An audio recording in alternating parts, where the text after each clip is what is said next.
د روژې په حالات کې په فرض غسل کې غرغړه کول یا د پوزې نرمۍ ته اوبه رسول لازمي دي او که نه دي. نو په روژه کې د روژې په حالات کې د ورځې په فرض غسل یا په عام غسل کې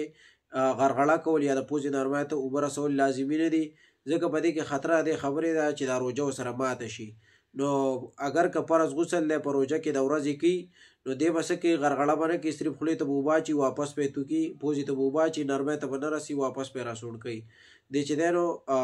په دې طریقه باندې به غسل کوي او دا به نه کوي چې یا غرغړه وکړي یا د پوزې نرمۍ ته اوبه ورسوي. که یو سړي په روژه کې فرض غسل کو او خولې ته اوبه واچولې او په غلطۍ باندې تېنه هغه اوبه کته تېرې شوې، ماری ته لاړې، خېټې ته لاړې، نو روژه ورسره ماتېږي که نه ماتېږي؟ نو که چېرته ده په روژه کې د ورځې فرض غسل کو، خولې ته اوبه واچولې او هغه اوبه تېنه په غلطۍ باندې په کته لاړې او ماری ته ورسېدې یا چې دی نو کته خېټې ته لاړې، نو روژه یې ماته ده، کفاره پرې نه ده لازمه. هو که قصدن عمدن یې داسې کړي نو روژه یې ماته ده او کفاره پرې هم لازمه ده.